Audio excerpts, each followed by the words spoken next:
Bonjour à toutes, j'espère que vous allez bien.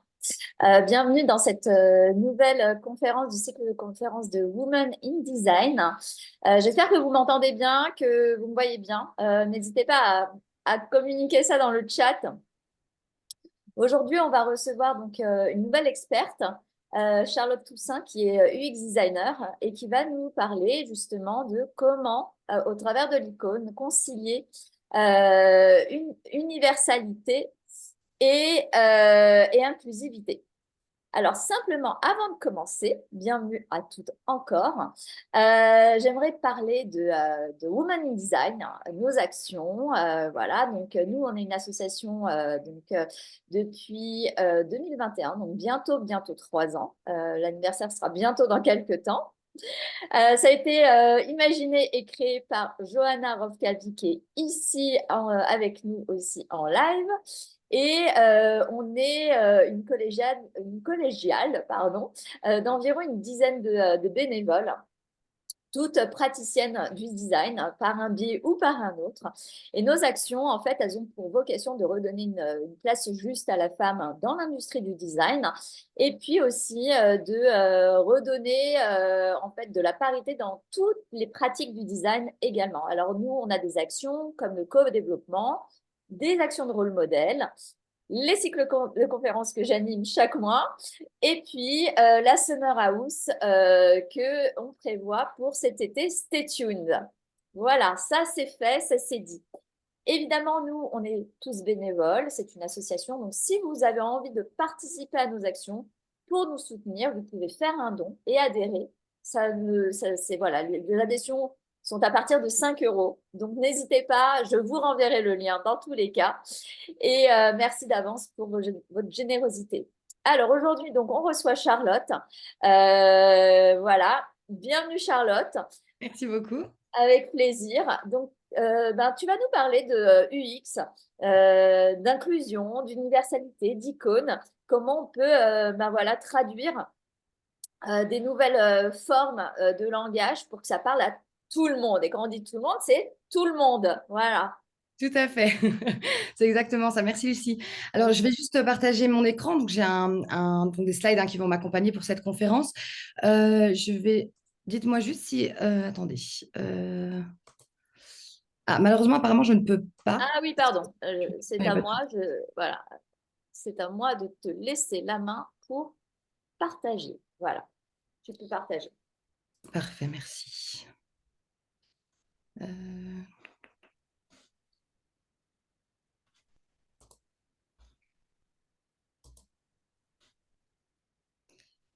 Alors, ouais, juste un instant, je suis désolée.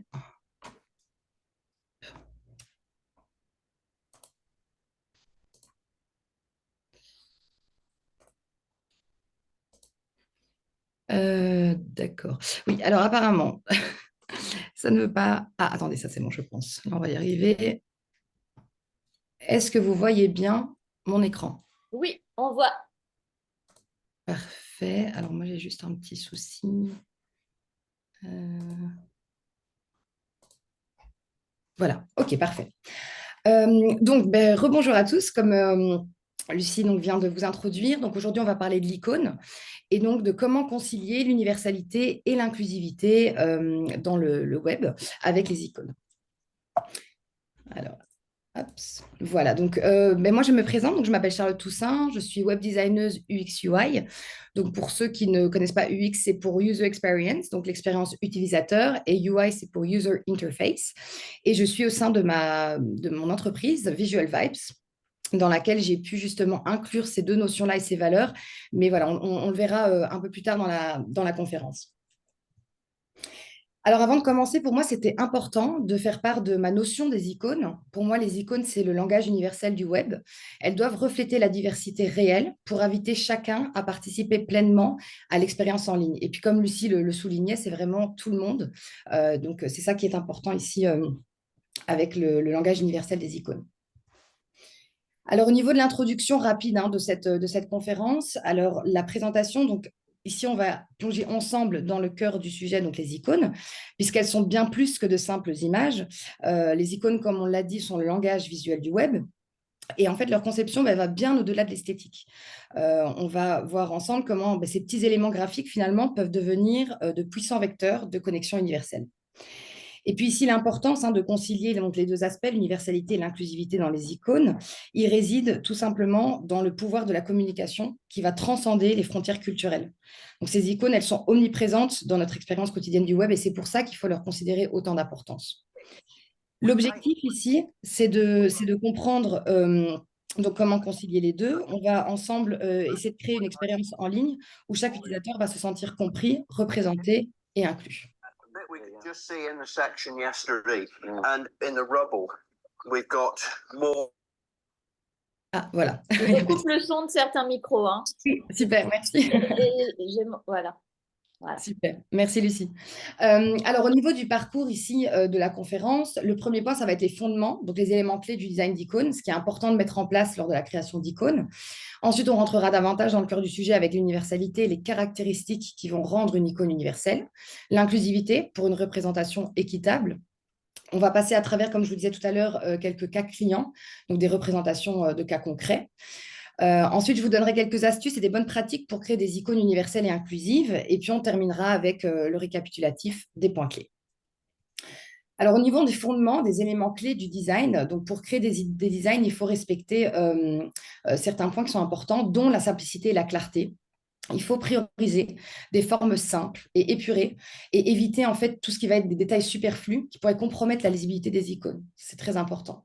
La simplicité, elle va également s'étendre au niveau des couleurs. Au niveau de la palette des couleurs, c'est important de la limiter parce que déjà, ça va permettre une meilleure lisibilité, mais également de favoriser la mémorabilité des icônes. Si par exemple, vous mettez une icône où vous avez 5 ou 6 couleurs sur votre icône, voilà, ça va apporter quand même beaucoup de confusion sur la lisibilité et donc ça ne permettra pas de bien la mémoriser ou de bien la lire. Et puis, on a cette reconnaissance également universelle qui est importante, puisque la simplicité, étant donné qu'elle transcende les cultures, elle va assurer aussi une reconnaissance universelle. Alors qu'à l'opposé, la complexité, elle peut causer la diffusion. Donc, c'est important de vraiment mettre cette simplicité au cœur de la création des icônes. On a également, au niveau des fondements, la compréhension visuelle rapide. Donc, mettre des formes évidentes, donc prioriser des formes qui vont être reconnaissables, qui vont permettre une identification rapide. Également, de faire attention au contraste et à la lisibilité. Donc, il y a plein de techniques actuellement pour calculer le ratio de contraste et d'accentuation. Vous avez vraiment des outils, vous avez Color Contrast Analyzer, vous avez Contrast Ratio, si je ne dis pas de bêtises. Voilà, vous avez plein de petites extensions dans les navigateurs maintenant qui vont vous permettre de calculer ce ratio et qui va permettre aussi aux icônes d'assurer une lisibilité optimale. Si, par exemple, vous mettez des icônes dans des tons de pastel sur du blanc, vous voyez, le contraste, il ne va pas être assez important. Du coup, votre icône, il ne va pas être lisible. Et puis, également, un point très important, c'est la considération de la taille. Donc, il faut vraiment faire attention que l'icône conserve sa clarté, même à des tailles réduites. Les icônes vont être souvent mises sur différentes plateformes. Admettons, sur un site Internet ou une application web sur mobile, elles vont être sur des tailles plus petites. Et donc, il faut quand même qu'elles soient lisibles et qu'elles aient une clarté à différentes tailles. C'est très important. Alors, pour résumer ici ce qu'on vient de voir rapidement sur les fondements du design d'icônes, donc là, vous voyez, on a la représentation d'une maison. On a différents détails comme les fenêtres, la porte, la cheminée. Si on met en place les éléments qu'on vient de voir et qu'on simplifie de nouveau pour être dans cette simplicité, voilà sur quoi on arrive. Donc là, vous voyez, on a respecté les formes reconnaissables et simples, on a respecté le contraste et on a respecté également le fait que la taille peut varier ici sur cette icône, mais qu'elle restera lisible. Alors du coup, Charlotte, Oui. est-ce que là, ce sont des lois pour aussi l'aspect universalité, mais aussi inclusivité? Alors, ça, effectivement, ça répond effectivement à ces valeurs-là. Ici, c'était vraiment les fondements, donc déjà les éléments de base qu'on doit mettre en place pour créer des icônes, pour effectivement répondre déjà à cette universalité, cette inclusivité. Mais là, on va le voir juste après, il y aura encore des aspects encore plus poussés pour aller encore plus loin dans cette inclusivité et cette universalité. Ça, c'était vraiment, si tu veux, les fondements, si tu veux, de la création d'icônes. Donc ça, d'abord, effectivement, avant qu'une icône remplisse ces valeurs d'universalité et d'inclusivité, elle doit également déjà remplir des critères pour qu'elle puisse être lisible, tu vois, et qu'elle soit comprise aussi déjà de tous et perçue. D'accord. Ok, c'est clair. Merci. Il n'y a pas de souci. Alors maintenant, l'universalité dans le design des icônes. Alors déjà, qu'est-ce que c'est l'universalité? Je pense que c'est important de voir ensemble déjà que l'universalité, ça réfère pardon, au caractère donc, universel, global ou commun à tous. Donc c'est la qualité de ce qui est applicable, compris ou valable pour toutes les personnes, mais également les situations ou les contextes, et ce, sans exclusion. Alors, pourquoi l'universalité? Eh bien, parce que l'universalité dans le domaine des icônes va favoriser une expérience utilisateur qui va être positive. Elle va réduire les obstacles à la compréhension et elle va également contribuer à une conception web qui se veut inclusive et accessible. Alors, comment justement mettre cette inclusivité au sein des icônes? Eh bien, le premier point, c'est d'éviter les stéréotypes. Si on évite les stéréotypes culturels, on va justement arriver à cette représentation équitable et respectueuse. Alors ici, comme exemple, j'ai pris des emojis Apple, Ouais. que voilà, Qu'on on a qu'on accès. a tous dans nos téléphones. Tout à fait. Voilà, je pense que c'est parlant pour tout le monde. Et là, vous voyez, ce qui est intéressant, en fait, c'est que on a ce côté universel de par la représentation de ces icônes. Donc, vous voyez, on a ici, donc, dans les 4 premiers, en fait, des adultes et des enfants, ce qui renvoie effectivement à la famille. Ce que je trouve aussi intéressant, c'est que, par exemple, pour moi, vous voyez, je n'ai pas encore la chance d'avoir des enfants. Et donc, pour moi, la famille, ben, ça peut aussi comprendre mon conjoint et moi-même. Et donc, vous avez aussi ces icônes-ci qui représentent, ben, de par l'universalité, bien sûr, le cœur, hein, qui renvoie à l'amour, et puis les deux personnages qui forment ce duo, donc ce couple. Vous voyez, ici, on a ce côté universel, puisqu'on a des codes qui sont universels, mais on a ici, en plus, en petit bonus, je vais dire, également de l'inclusivité, qu'on verra un peu plus par la suite. Mais ici, je trouvais ça important de le souligner parce que l'inclusivité, ici, vous voyez, on a différentes variantes de famille. On n'a pas uniquement un maman ou un papa et un enfant ou plusieurs enfants. On a vraiment tout type de variantes. Donc, on a deux mamans, deux papas, on a une maman seule, un papa seul. Vous voyez, ça aussi, ça répond à cette inclusivité dans les émojis. Et puis ici, là, c'est vraiment, pour moi, je trouve très agréable en termes d'expérience excusez-moi, universelle, inclusive, pardon, je vais y arriver. C'est qu'en fait, ici, on a la possibilité de personnaliser son emoji.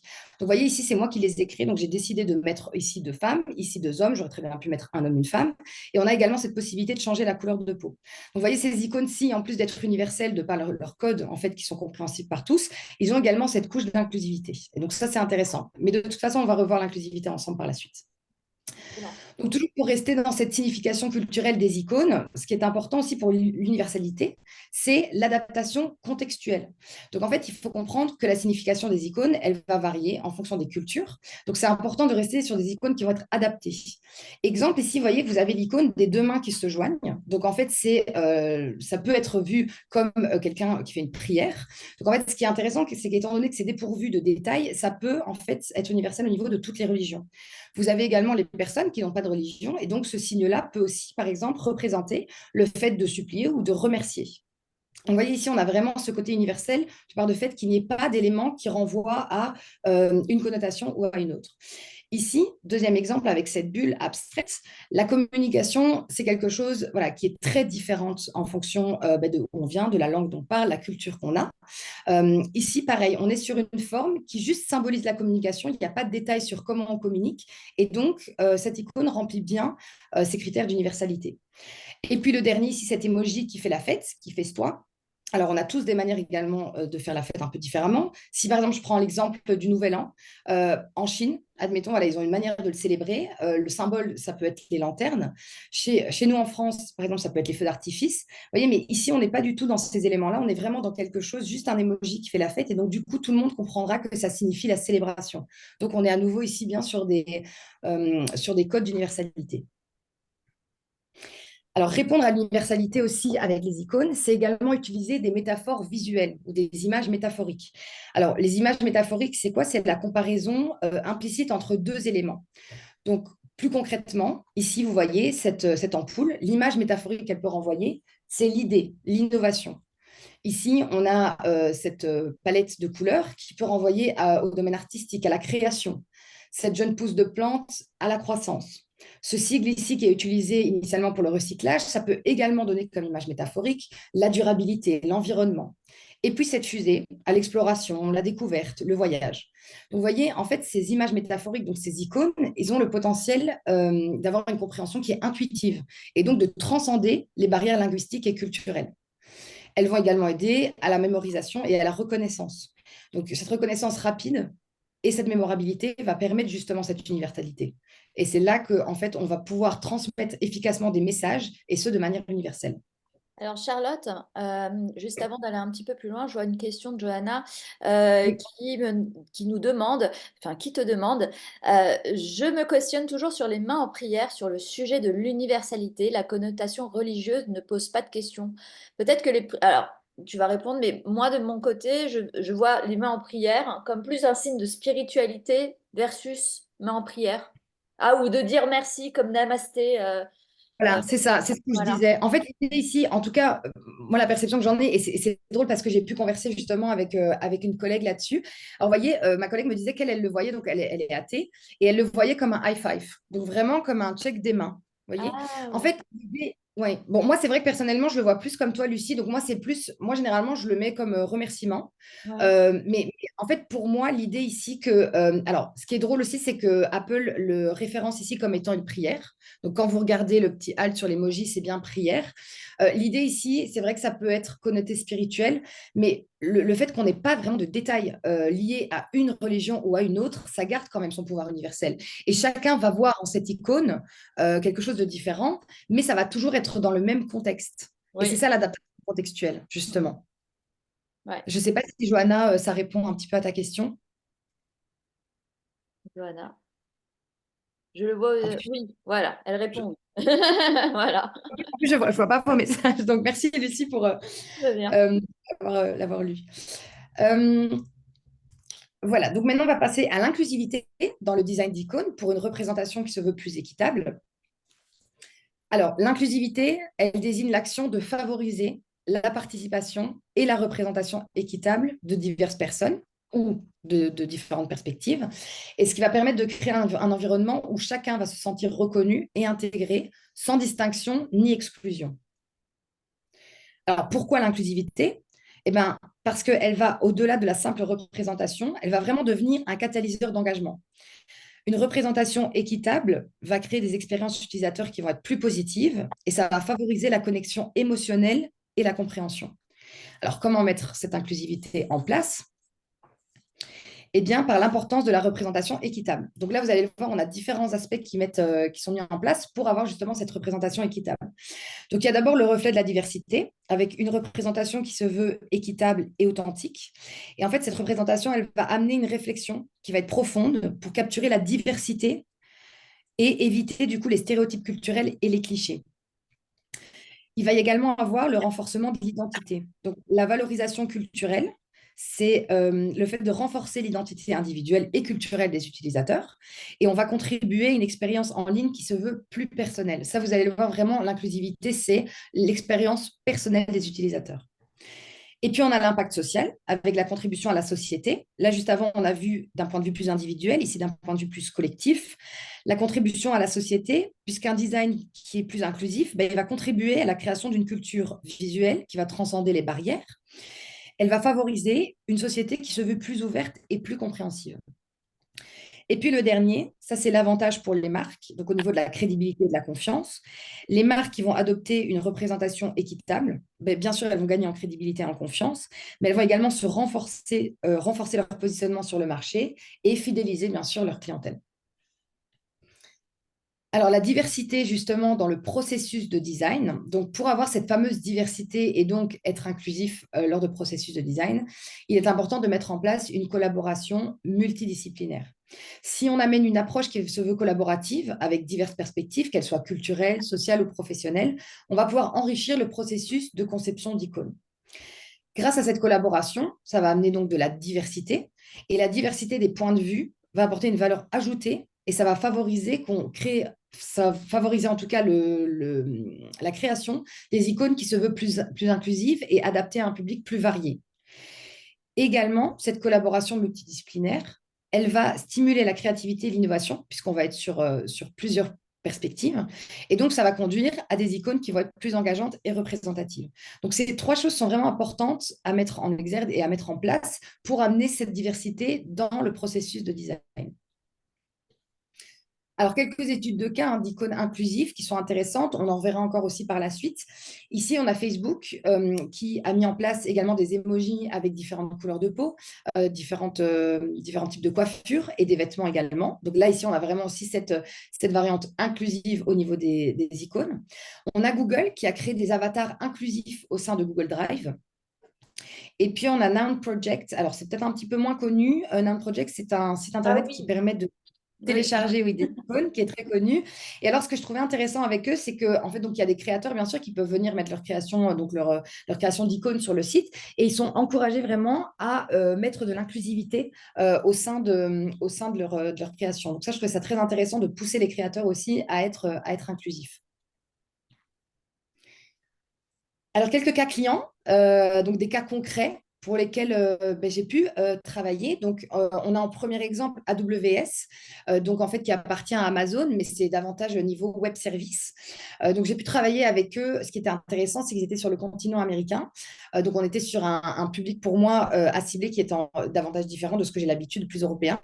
Et l'idée ici, c'était qu'AWS, dans ses produits, voulait donc respecter justement ses valeurs au sein de son panel et mettre de l'inclusivité et de l'universalité de par en fait la diversité tout simplement géographique qui réside aux États-Unis. Donc, il y avait plusieurs cultures, plusieurs origines, plusieurs nationalités, etc.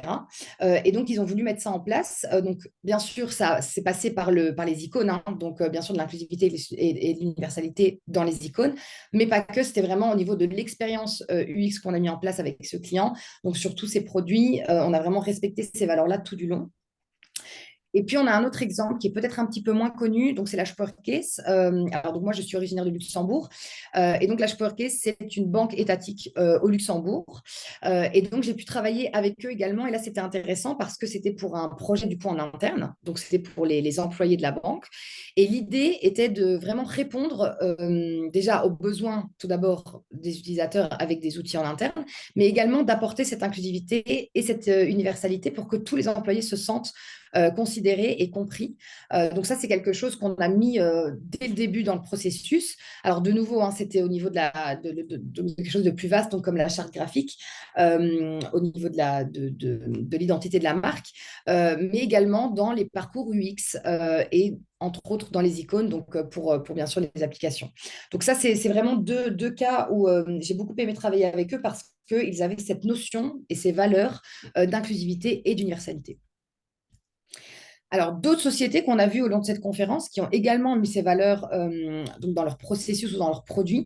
Donc, on a vu Apple avec les emojis, on a vu également Google avec le Google Drive, et puis Facebook avec la diversité de leurs emojis. Il y a également Slack. Alors, je ne sais pas si vous connaissez Slack. Donc, Slack, c'est un outil de dialogue en ligne qui est beaucoup utilisé d'ailleurs dans les sociétés. Et ce qui est intéressant, c'est que Slack, en 2015, ils ont rendu donc le pouce levé, le fameux thumbs up en anglais, il a été rendu plus inclusif puisqu'ils ont intégré différentes teintes de peau qui ont établi ainsi une norme Unicode. Alors, la norme Unicode, c'est des standards informatiques. En fait, on lit donc des symboles ou des chiffres, des caractères à une suite de chiffres numériques et ça va permettre tout simplement d'avoir une communication mondiale. Donc ça, déjà, c'était très important et surtout en 2015, donc ça fait passé en 2024, donc ça commence à faire presque 10 ans. Donc ça, c'était important, mais également ce qu'ils ont mis en place en 2021, donc ils ont encore franchi une étape supplémentaire, puisqu'ils ont permis aux utilisateurs de personnaliser la teinte de peau par défaut de tous les icônes. Donc ça, c'est vraiment intéressant de permettre ça, parce que du coup, ça va donner une expérience plus inclusive à l'utilisateur et encore plus personnelle. Et donc ça, c'est très intéressant. Alors, une autre entreprise que je voulais mettre en avant, c'est Adobe. Donc, je pense que beaucoup de connaissent. Adobe, c'est un des géants sur le marché, donc il propose différents outils, que ce soit pour voilà, de la photographie, du montage vidéo, également pour de la création en vectoriel, pour les graphistes. Ils ont énormément de logiciels. Et ce qui est intéressant, c'est qu'ils ont fait en 2021 une étude qui s'appelait Emoji Diversity and Inclusion Report. Et donc, cette étude, en fait, a permis de mettre en avant que 83% des personnes qui ont répondu à cette étude trouvent que les emojis devraient poursuivre une représentation encore plus inclusive. Et dans ces 83%, il y a uniquement 37% des utilisateurs en situation de handicap qui se sont sentis représentés. Donc, c'est quand même très peu. Il y a également 78% des personnes qui ont répondu, qui trouvent qu'il devrait y avoir plus d'options de personnalisation pour remédier aux lacunes justement de cette inclusivité. Donc, c'est-à-dire rajouter des coiffures, par exemple, sur les emojis, des accessoires, des types de corps différents, des couleurs de yeux.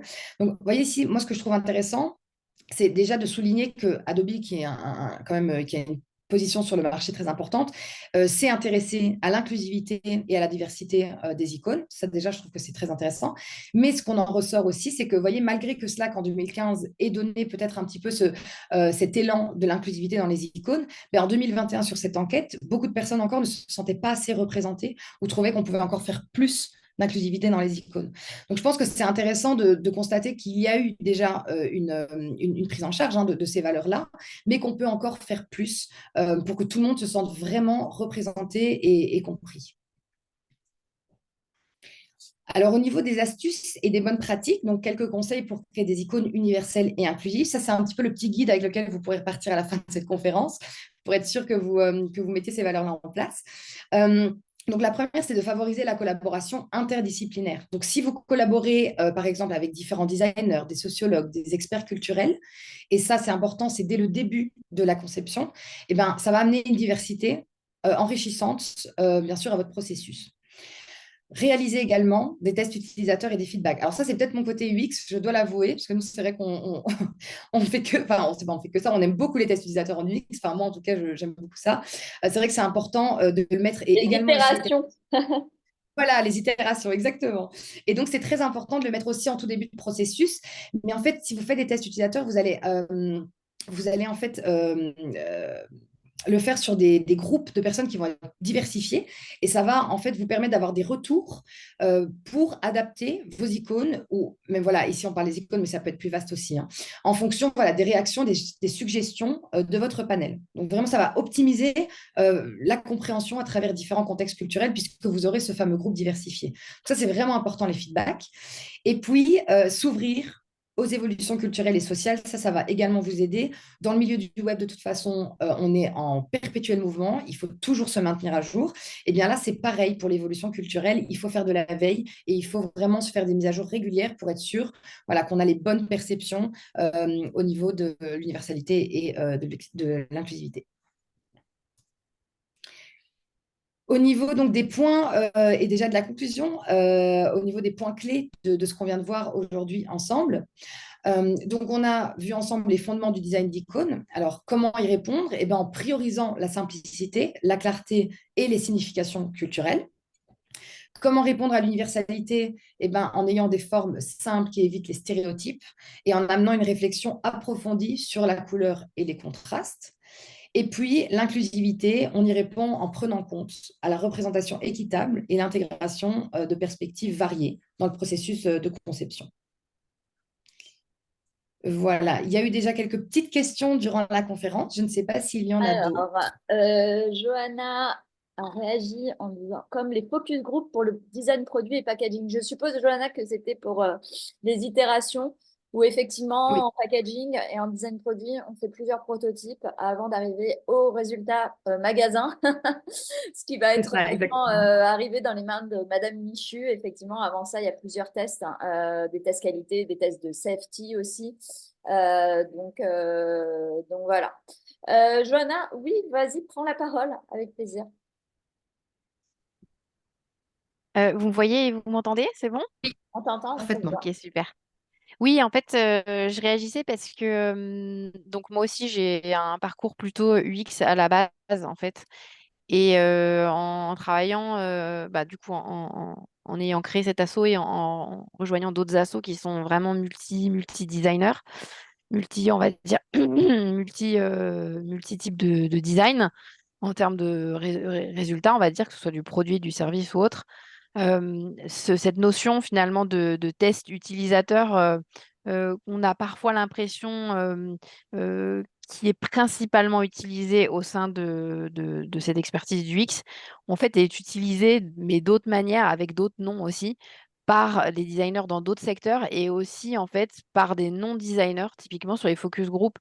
Je trouvais que c'était intéressant d'en parler parce que du coup, dans les focus group, typiquement avant la sortie d'un nouveau produit alimentaire ou d'un nouveau produit autre, on retrouve en fait cette même démarche en fait de la part des, je sais pas, je dis n'importe quoi, par exemple Carrefour, Monoprix enfin tous les autres, en fait, ou Danone, enfin bon, peu importe, les personnes qui produisent ça, elles utilisent ces outils-là depuis super longtemps. Je trouvais que c'était intéressant de voir aussi, en fait, que c'est quelque chose qui est maintenant utilisé de partout.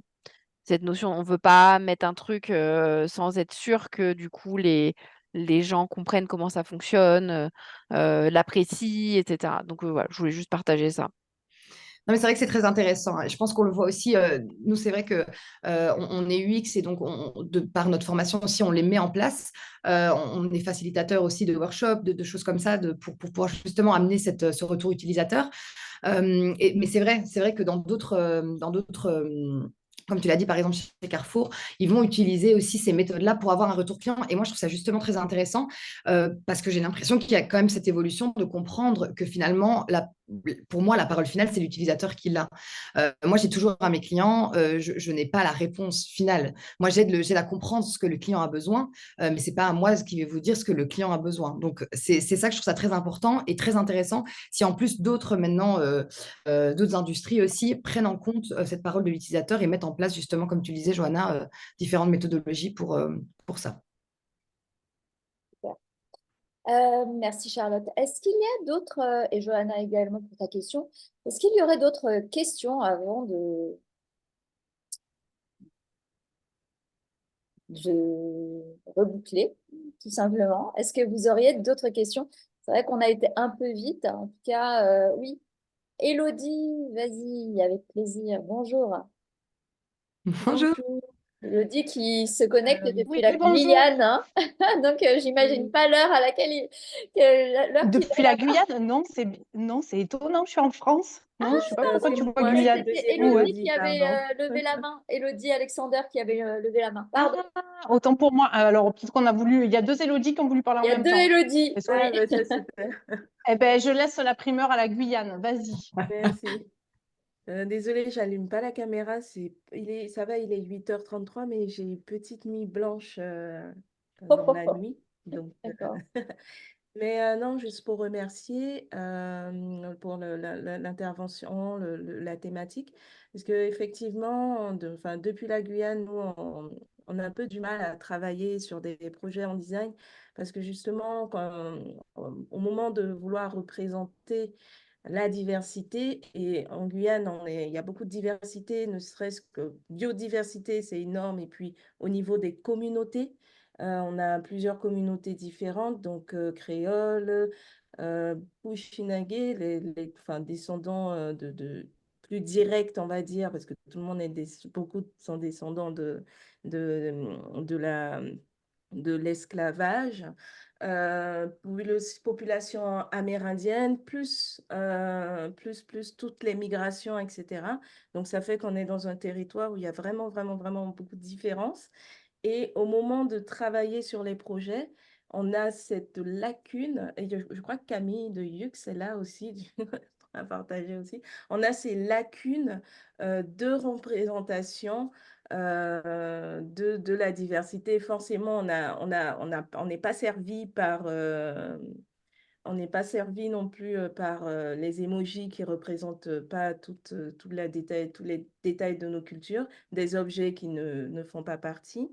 Et donc, au niveau aussi des icônes, des pictogrammes, il y a cette volonté-là de représenter la diversité.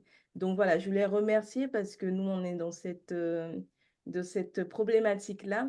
Et aussi, tout ce qui est non-project. Non-project, déjà, c'est mieux que Flaticon, par exemple, pour les icônes un peu plus diversifiées.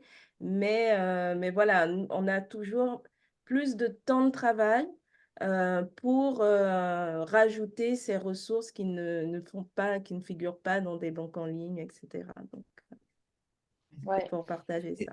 C'est vrai que c'est justement ce que tu soulignes, c'est ça que j'ai voulu aussi dans la présentation, parce qu'effectivement, comme je le disais, il y a eu déjà des choses qui ont été mises en place et c'est très bien, mais comme on l'a vu, on peut encore en faire beaucoup plus. Je pense que là, comme tu le disais, actuellement aussi, vous avez encore voilà, vous avez une diversité qui fait que il y a un travail de notre part supplémentaire à faire pour être encore plus inclusif et plus universel.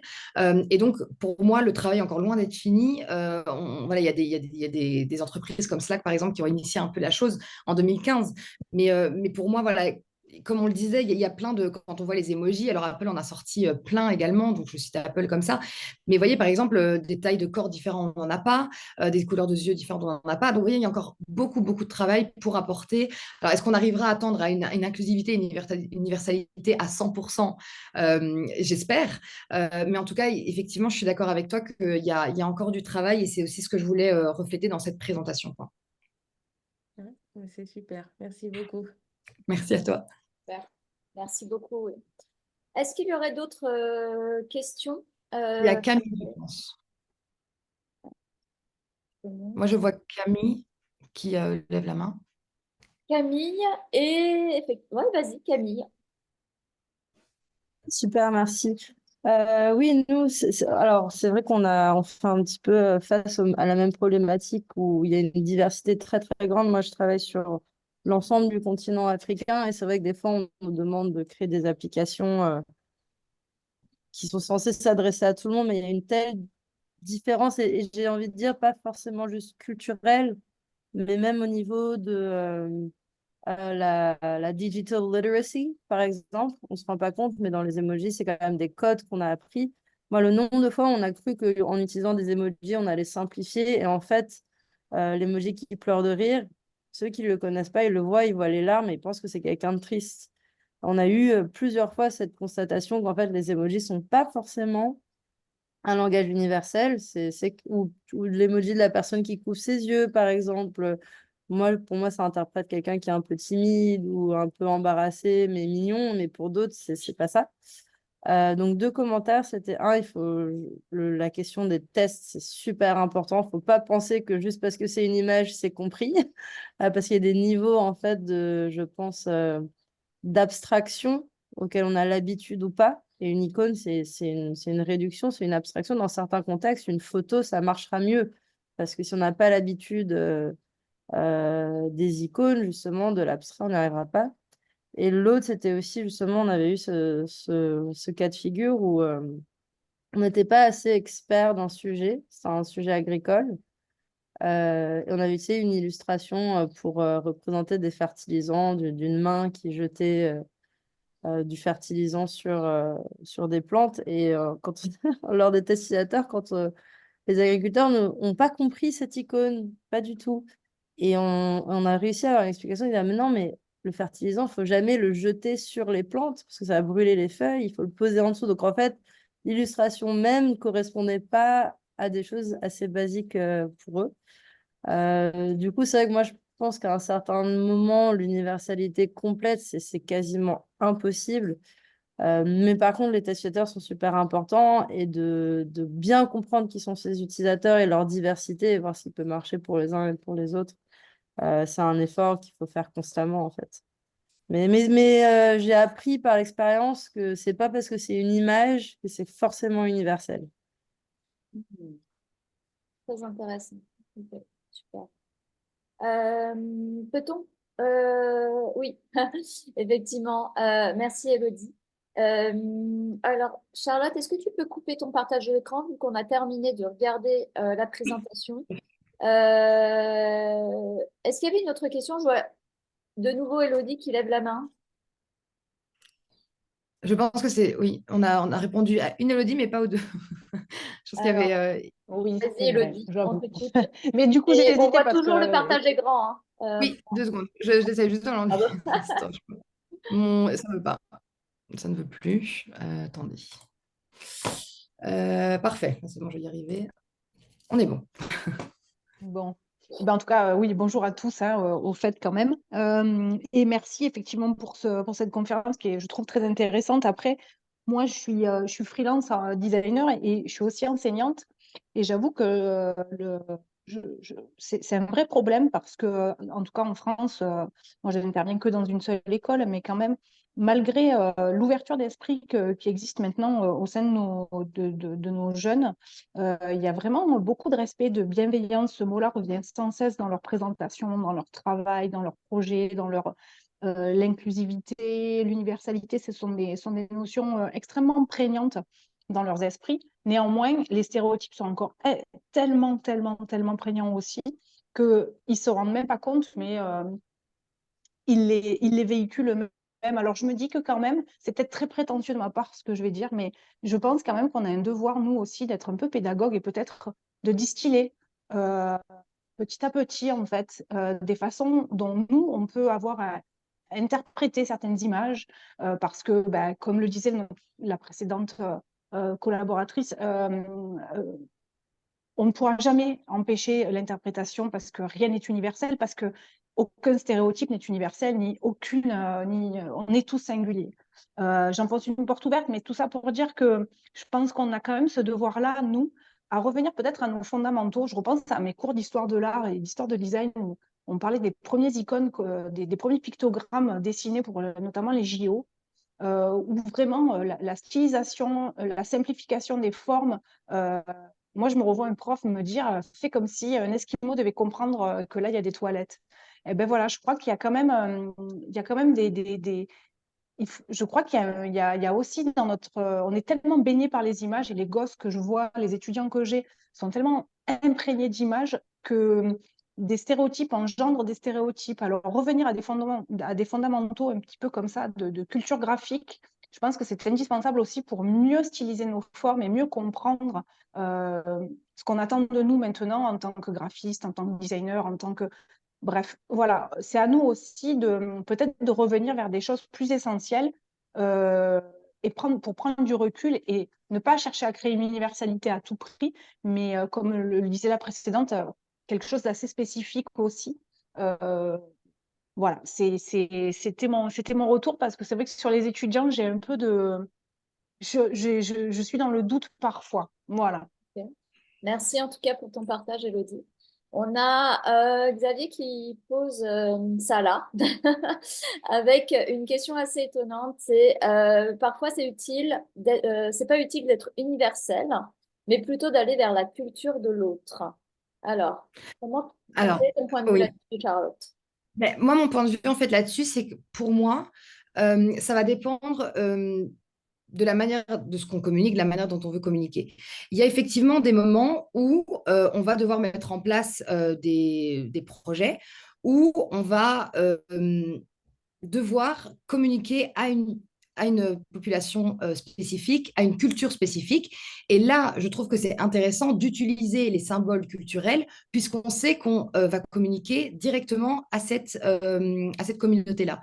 L'idée ici, lorsqu'on communique de manière universelle et inclusive, en tout cas universelle, c'est vraiment que notre public cible est large. Si on est amené à cibler un cœur de cible spécifique avec une communauté, une culture différente, alors là, oui, ça peut être intéressant. Par exemple, voilà, il y a des symboliques de culture, le trèfle, par exemple, irlandais. Enfin, voilà, il y a plein de petites choses, plein de petits symboles qu'on va pouvoir utiliser pour aller vers la culture si on est vraiment sur, selon moi, hein, si on est vraiment sur si on tend à communiquer vers une culture spécifique. Mais si on veut vraiment communiquer à plusieurs cultures et à plusieurs personnes et à un public plus vaste, pour moi, c'est là que l'universalité a tout son intérêt. Alors, je vais juste ouvrir les chats en même temps. Voilà. Y a-t-il d'autres questions ou d'autres, même des partages, hein?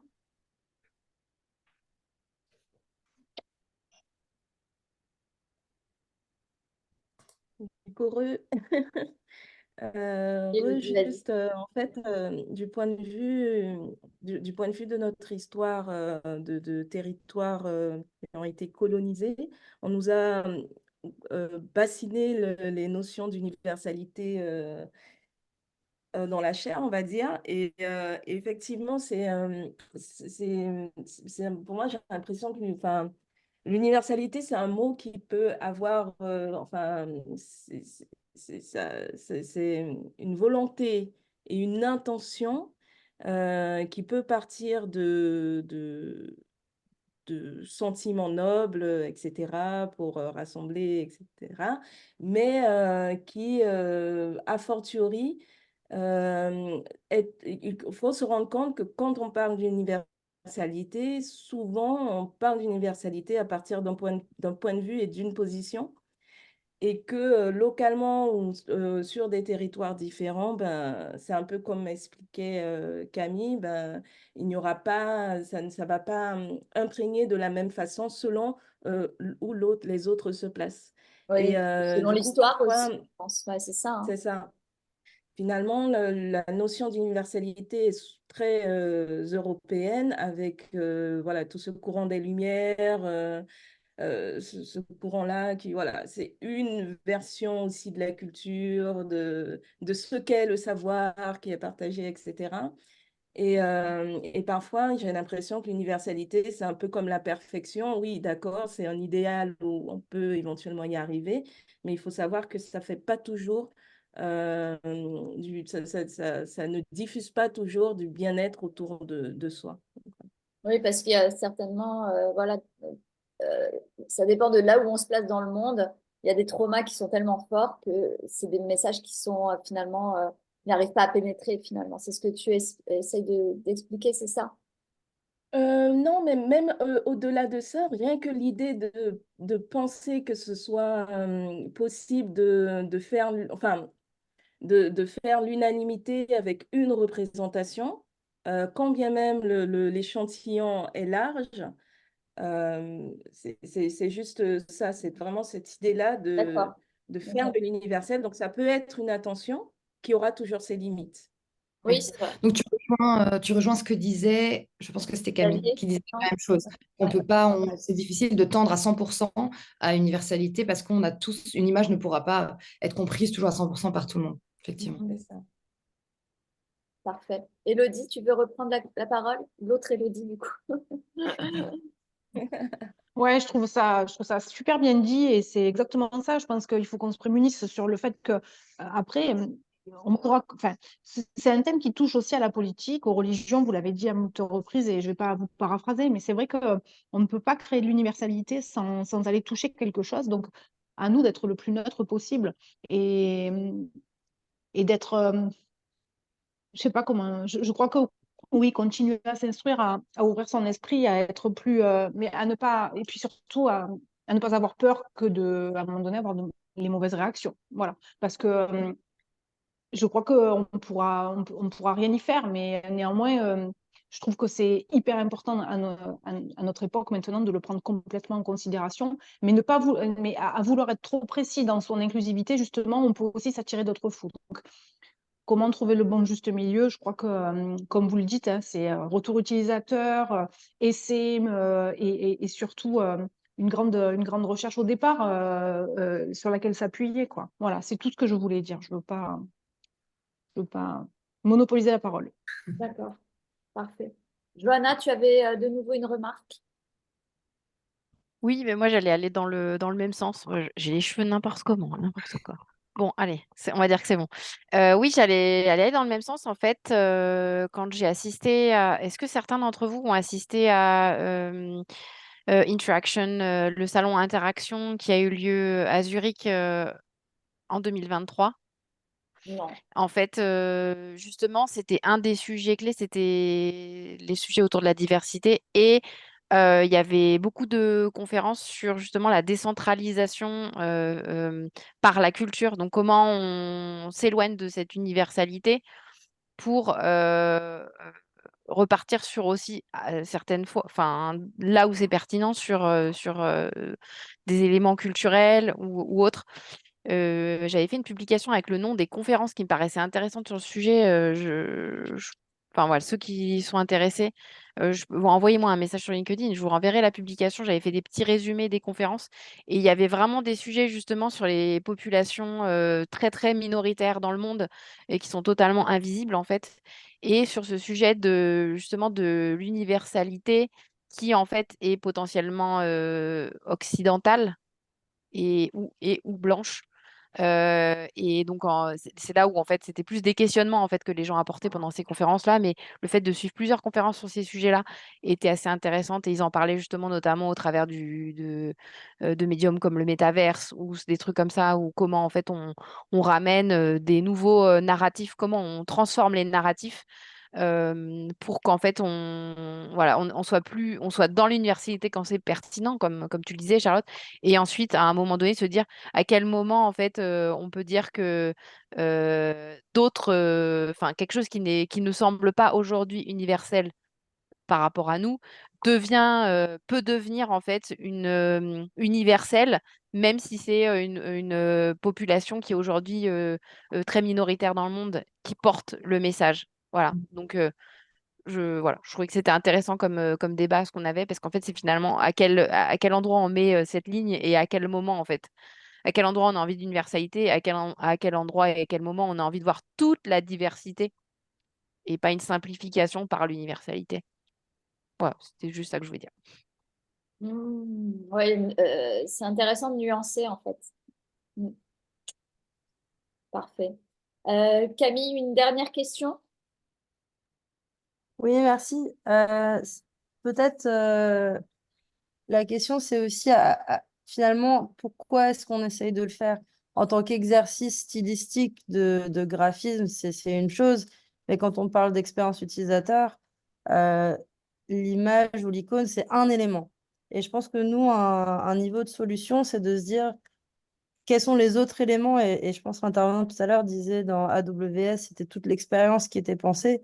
Pour moi, je pense que ça, c'est vraiment là où se trouve la solution aussi, c'est que vu que les images vont jamais être parfaitement universelles, et encore une fois, comme on l'a dit, l'universalité, c'est qu'est-ce que ça veut vraiment dire? Il y a forcément une cible qui a quelque chose qui les rassemble. Enfin, peut-être pour je sais pas, des sites de gouvernement, je sais qu'au Canada, ils travaillent beaucoup sur ça. Mais comment est-ce qu'on peut penser l'expérience globale pour que quelqu'un qui a un niveau de digitalisation plus faible puisse quand même s'y retrouver, et cette personne-là, ce ne sera peut-être pas les icônes qui vont autant les aider. Donc, en revenant à la source de ce que c'est que d'être designer, de considérer l'icône comme un élément parmi un ensemble, et de voir comment est-ce que il peut y avoir peut-être différents parcours utilisateurs avec différents signes et indicateurs qui vont s'adresser à des populations qui vont être différentes. Je pense qu'il faut aussi revenir à ça et pas mettre le poids de cette adoption globale seulement sur les images. Voilà, c'était juste une petite contribution à ce niveau-là. Mais c'est super, enfin, moi je trouve ça très intéressant ce que tu dis, Camille, et je te rejoins totalement là-dessus. Et c'est pour ça que j'ai fait plusieurs fois référence dans la présentation, qu'ici, bien sûr, je cible sur les icônes, mais comme tu l'as dit, ce n'est qu'une partie d'un ensemble. Et ce que tu as dit tout à l'heure aussi avec Elodie, je vous rejoins totalement là-dessus. Euh, pour moi, en fait, effectivement, mettre l'inclusivité, l'universalité de manière générale dans nos processus digitaux, euh, je pense que c'est un peu la part de tout le monde, entre guillemets, en tout cas nous qui créons des expériences, de prendre ces valeurs-là en compte, surtout par rapport à ce que disait Elodie et sur le fait qu'elle enseigne au niveau des enfants. Donc, je pense que vraiment, c'est des valeurs qu'il ne faut pas hésiter. Alors, bien sûr, il ne faut pas être utopiste non plus. Comme vous le disiez, il y a vraiment ce débat sur l'universalité qui est très intéressant. Après, est-ce qu'effectivement, d'ici demain, on va y arriver? Je ne sais pas. Mais en tout cas, déjà, nous, à notre échelle, mettre ces valeurs-là dans nos produits de demain, je trouve que déjà, ça apporte, pour moi, ça contribue déjà aussi à avoir cette expérience encore plus personnelle pour les utilisateurs. Merci. Allez, toute dernière question pour Elodie. Et après, Heureusement que ma présentation n'était pas si longue. oui, finalement, ça a suscité beaucoup d'interrogations et c'est toujours vachement chouette Ouais, d'avoir. c'est chouette. Et je trouve ça plus intéressant d'avoir justement cette discussion-là, donc je suis contente qu'ils puissent avoir Et des échanges. ta présentation était très bien. Et il y aura le replay. Mais vas-y, Elodie, on t'écoute et tu seras la dernière question qu'on prendra. Voilà. Elodie, c'était une main levée. Le Peut-être que doigt c'est un levé. Ouais, c'est un hasard, c'est un hasard. Si c'est moi, la Ah, Élodie d'accord. de France, c'est moi, c'est un hasard. Excusez-moi les Ok, filles. pas de souci. Le doigt a ripé. Bon, alors C'est dans bon, ce j'ai baissé la cas-là, main. on va, on va s'arrêter là. Merci beaucoup, Charlotte. J'étais ravie de te recevoir pour ce cercle de conférences, ce cycle de conférences, pardon. Super présentation. Vous aurez tout en replay. Donc, d'ici à début de la semaine prochaine, voilà, il faut nous laisser quelques temps pour uploader tout ça. Et encore une fois, n'hésitez pas à venir nous soutenir. On vous fera parvenir toutes les infos. Et puis, la prochaine conférence, ce sera le 21 février à midi. C'est un mercredi. Et on parlera de bijoux cette fois-ci. Donc, on migre vers d'autres sphères du design et de la création. Voilà. En tout cas, merci encore. Merci à toi. Merci à vous tous. À vous À tous, toutes et à tous. parce qu'on est inclusif et qu'il y avait un garçon avec nous. On n'était pas contre femmes. Non. Donc, merci à tous d'avoir été présents là. N'hésitez pas à partager notre page LinkedIn autour de vous, notre compte Insta. Et de venir nombreux et nombreuses à nos actions, à nos activités. Voilà. Johanna, tu voudrais rajouter quelque chose? J'ai vu que tu étais... Non, j'allais dire, c'est trop bien parce que on a 2 hommes, en fait, aujourd'hui. Si je me trompe pas. Chris, je sais pas si c'est masculin ou féminin, ça dépend. C'est peut-être un nom de famille, attention, hein. Ah, c'est peut-être un nom de famille. Bon, en tout cas, ça En tout fait cas, plaisir Xavier, de on est... voir. Ça fait plaisir de voir ça et aussi, en fait, le nombre, d'endroits depuis, lesquels vous êtes connectés. C'est incroyable. Charlotte, tu es où, toi? Alors moi, je suis au Luxembourg. Luxembourg, donc on est à Luxembourg, Martinique. Élodie, tu es où En déjà, Guyane. Élodie? Guyane Guyane. Trop bien. et les quatre coins de la Et France. Grenoble, Voilà. Paris, enfin voilà, c'est. Et Dakar aussi. Bientôt, on s'appellera Women in Design International. Et Nîmes. Ouah, génial. Bon, Bon, bah, en tout cas, voilà, c'était tout ce que je voulais dire. merci pour ce moment. À très vite et je vous souhaite une excellente journée. Merci Charlotte et merci à tous. Avec Au revoir. plaisir. Au revoir.